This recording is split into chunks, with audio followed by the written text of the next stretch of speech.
Assalamualaikum warahmatullahi wabarakatuh. Perkenalkan, nama saya Miladia Fitroh, nomor absen 22 dari kelas 12 MIPA 3, akan menjelaskan tentang manfaat gelombang mikro dan dampaknya pada kehidupan sehari-hari. Pengertian gelombang mikro. Gelombang mikro atau disebut juga dengan microwave adalah gelombang elektromagnetik dengan frekuensi super tinggi atau super high frequency (SHF), yaitu di atas 3 GHz atau 3 kali 10 pangkat 9 Hz. Gelombang ini tidak dapat dilihat dengan mata kita karena panjang gelombang yang sangat pendek, walaupun sangat kecil dibanding gelombang radio, dan jauh lebih besar daripada panjang gelombang cahaya di luar spektrum sinar tampak.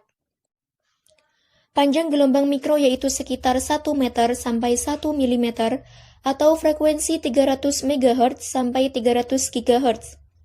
Gelombang ini dihasilkan oleh tabung klestron yang berfungsi sebagai penghantar energi panas. Jika gelombang mikro diserap oleh sebuah benda, maka akan muncul efek pemanasan pada benda tersebut.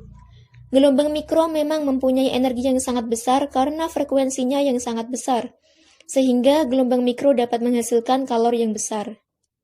Stasiun gelombang mikro bekerja dengan bantuan dari antena, perangkat penerima, dan peralatan lainnya yang dibutuhkan untuk transmisi data komunikasi dengan gelombang mikro. Sinyal gelombang mikro dapat melakukan transmisi data dengan kecepatan mencapai 45 megabit per sekon. Namun karena sinyal gelombang mikro ini bergerak dalam satu arah garis lurus, maka baik pemancarnya atau transmitter maupun penerimanya atau receiver harus berada dalam satu garis pandang. Sehingga pemasangan pusat dari gelombang mikro ini harus diperhatikan sekali letak dan posisinya untuk menghindari kemungkinan gangguan. Maka dari itu, stasiun gelombang mikro seringkali ditempatkan di puncak-puncak gedung, menara, ataupun gunung. Sifat gelombang elektromagnetik.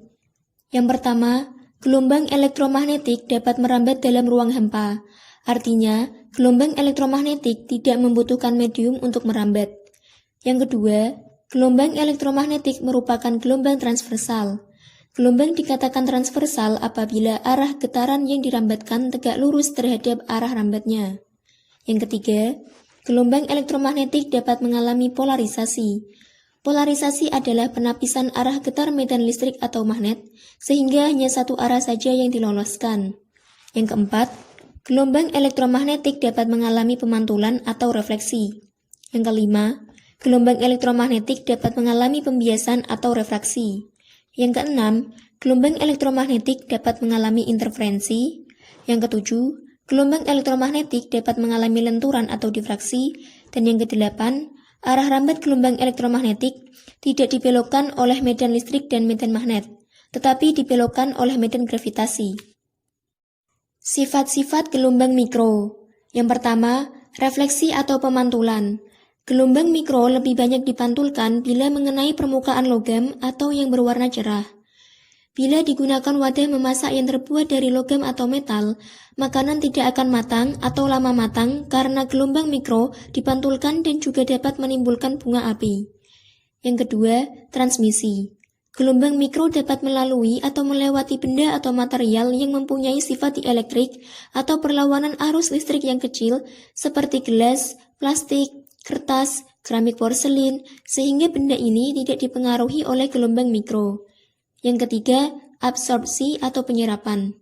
Gelombang mikro diserap oleh benda atau material yang mempunyai sifat dielektrik yang besar, seperti makanan dan benda yang mempunyai permukaan berwarna gelap. Gelombang mikro yang diserap oleh makanan akan menghasilkan panas di dalam makanan, sehingga makanan dimasak atau matang. Permasalahan yang akan dibahas pada video ini yaitu, yang pertama, bagaimana sejarah penemuan gelombang mikro. Yang kedua, apa saja manfaat gelombang mikro dalam kehidupan sehari-hari? Yang ketiga, apa dampak negatif dari gelombang mikro? Berikut ini pembahasan dari ketiga permasalahan tersebut. Sejarah penemuan gelombang mikro. Sejumlah eksperimen pada tahun 1890-an sebenarnya sudah pernah menghasilkan gelombang mikro. Salah satunya adalah oleh Heinrich Hertz, penemu gelombang elektromagnetik sebelumnya dalam demonstrasi yang sama saat menemukan gelombang radio. Eksperimen tersebut berkonsentrasi untuk menghasilkan gelombang radio pendek dan gelombang mikro. Gelombang mikro yang ditemukan pada tahun 1890 dalam percobaan radio awal dijuluki dengan invisible light atau cahaya yang tak terlihat. Namun, gelombang mikro baru mulai digunakan secara praktis pada 1940-an dan 1950-an karena peralatan dan sumber daya yang belum memadai. Eksperimen untuk komunikasi pada tahun 1931 mengawali eksperimen penggunaan gelombang mikro lebih jauh dan lebih besar. Eksperimen tersebut dilakukan dengan mentransmisikan data telepon, telegraf, dan faksimil antara Dover di Inggris dan Calais di Perancis. Gelombang ini awalnya disebut gelombang pendek dan gelombang ultra pendek. Namun, istilah gelombang mikro kemudian mulai digunakan pada tahun 1931. Manfaat gelombang mikro dalam kehidupan sehari-hari. Yang pertama, dapat digunakan untuk mengukur kedalaman laut. Yang kedua, dapat digunakan pada rangkaian televisi. Yang ketiga, gelombang mikro mampu menganalisa struktur atomik dan molekul suatu bahan bagi yang melakukan penelitian di bidang kimia atau material. Yang keempat, gelombang mikro bisa digunakan sebagai media transmisi data. Yang kelima, gelombang mikro dimanfaatkan untuk pemanasan material. Contohnya pada bidang industri makanan, gelombang mikro dimanfaatkan untuk sistem pemanasan microwave oven. Dan pada bidang industri mobil, gelombang mikro dimanfaatkan untuk pemanasan bodi mobil. Yang keenam, dapat digunakan untuk sistem navigasi. Yang ketujuh, dapat digunakan untuk komunikasi radar. Penerapannya dapat kita lihat pada radar kapal laut dan juga pesawat terbang. Yang kedelapan, gelombang mikro dimanfaatkan untuk mengobati pasien penderita kanker atau tumor yang dikenal dengan hipertermia. Gelombang mikro dipancarkan pada pasien tepat pada daerah yang mengidap kanker atau tumor. Tumor atau kanker ini akan menyerap gelombang mikro dan terjadi efek pemanasan sehingga terjadilah ektasi atom. Proses ini akan menghancurkan sel kanker atau tumor yang dimiliki pasien tanpa merusak jaringan lain yang sehat. Dampak negatif gelombang mikro. Yang pertama, neurologis. Orang yang pekerjaannya selalu menggunakan microwave dipercaya kerap kali mengalami gejala seperti mata lelah, kepala sakit, cepat letih, dan gangguan tidur. Yang kedua, sering mengkonsumsi makanan yang menggunakan microwave bisa menyebabkan berkurangnya daya ingat, konsentrasi, kecerdasan, serta membuat emosi tidak stabil. Yang ketiga, makanan yang dimasak menggunakan microwave bisa menurunkan sistem kekebalan tubuh. Yang keempat, microwave bisa mengubah mineral dalam sayuran menjadi zat kanker yang mengandung radikal bebas dan berbahaya untuk tubuh. Yang kelima, penggunaan gelombang mikro pada makanan yang terlalu sering dapat mempengaruhi hormon pria dan wanita seketika berhenti bereproduksi atau bisa menyebabkan mandul. Yang keenam, gelombang mikro dapat menyebabkan sel kanker di dalam darah apabila terus-menerus menggunakannya. Hal ini dikarenakan sel-sel darah merah akan menurun, sementara kadar sel darah putih dan kadar kolesterol secara bersamaan meningkat. Radiasi non-ionisasi oven microwave ini dapat mempengaruhi perubahan dalam darah dan detak jantung. Pemanfaatan dalam teknologi. Yang pertama, food processing. Pada food processing, gelombang mikro dimanfaatkan untuk membuat peralatan dapur seperti microwave oven. Microwave oven menggunakan gelombang mikro dalam frekuensi sekitar 2,45 GHz. Microwave oven sendiri pertama kali diperkenalkan di awal tahun 1947 oleh Percy Spencer. Di dalam setiap microwave terdapat sebuah magnetron yang berfungsi memancarkan gelombang mikro ke dalam microwave. Gelombang tersebut kemudian ditransmisikan ke dalam waveguide, yaitu komponen untuk mengarahkan gelombang mikro. Lalu gelombang tersebut dipantulkan ke dalam fan stirrer, yaitu alat yang menyerupai kipas atau baling-baling, dan juga pada dinding dari ruangan di dalam oven. Kemudian gelombang tersebut diserap oleh makanan. Microwave oven dapat membuat air berputar.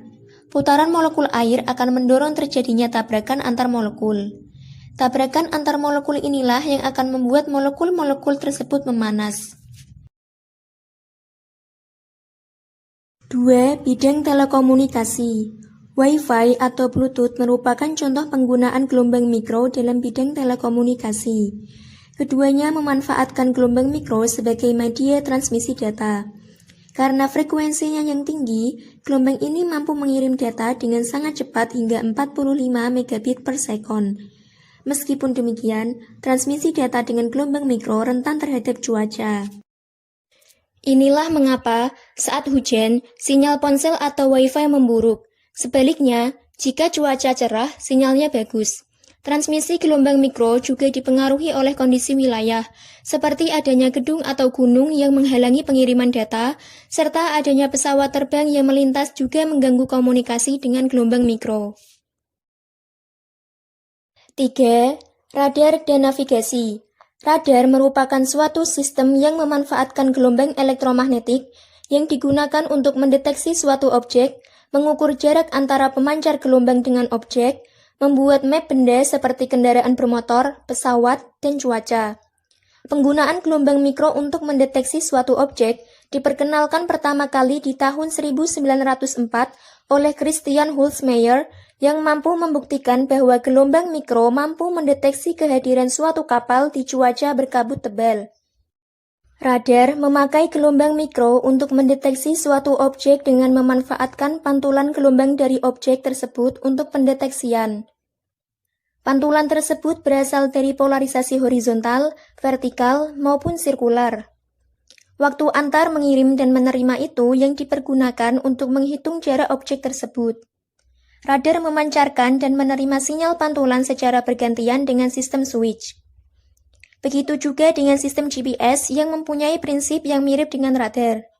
Setiap satelit secara periodis mengirimkan pesan yang isinya adalah waktu pengiriman pesan dan informasi orbit satelit. Receiver atau penerima GPS akan menghitung jarak receiver dengan setiap satelit yang mengirimkan pesan-pesan tersebut. Dengan membandingkan jarak antara beberapa satelit ini, dapat ditentukan letak GPS receiver tersebut. Kesimpulan, berdasarkan pembahasan gelombang mikro di atas, dapat disimpulkan bahwa gelombang mikro atau microwave adalah gelombang elektromagnetik dengan frekuensi super tinggi atau super high frequency (SHF), yaitu di atas 3 GHz atau sama dengan 3 kali 10 pangkat 9 Hz. Komunikasi microwave sangat penting digunakan dalam dunia telekomunikasi masa kini, karena keuntungan dan kelebihan yang ditawarkan oleh alat-alat berbasis microwave sangat membantu manusia dalam menyelesaikan setiap kegiatan manusia. Aplikasi microwave sangat mudah dijumpai dalam kehidupan sehari-hari. Alat-alat tersebut diantaranya adalah microwave oven, GPS, komunikasi satelit, komunikasi televisi, telepon, dan sebagainya. Manfaat gelombang mikro sangat banyak, bahkan tidak hanya pada bidang telekomunikasi, namun juga pada bidang industri, bidang pendidikan, dan bidang kesehatan. Sekian penjelasan dari saya. Apabila ada kesalahan dan kekurangan dalam penulisan maupun bertutur kata, saya mohon maaf yang sebesar-besarnya. Terima kasih bagi yang sudah menonton, dan semoga dapat bermanfaat. Wassalamualaikum warahmatullahi wabarakatuh.